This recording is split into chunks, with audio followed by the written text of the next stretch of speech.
Esame puslapyje graffiti.creator.net. Užduotis – susikurti savo vardą graffiti stiliuje. Pirmiausia, kairėje pusėje pasirenkame temą arba iš apačioje esančių raidžių stilių užkrauname patikusi. Pateiksiu pavyzdį. Rodikliai jau rodo, kur spausdinti tekstą.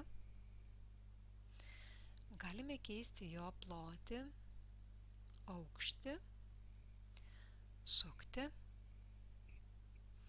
arba rankiniu būdu stumdyti. Galime dirbti su visomis raidėmis iš karto arba su keliomis iš jų.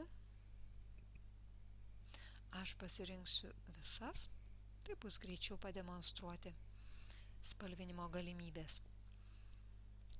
Štai suteikiu tūrį, apšvietimą, papildau atspalviais, detalėmis, burbuliukais, apkontūruoju ir žinoma parenku foną.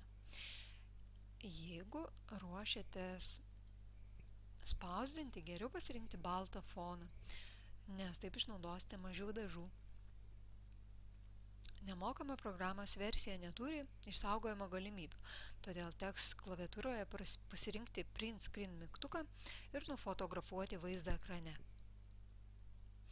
Po to, bet kurioje piešimo programėlėje, išsaugoti paveikslėlį JPG formatu.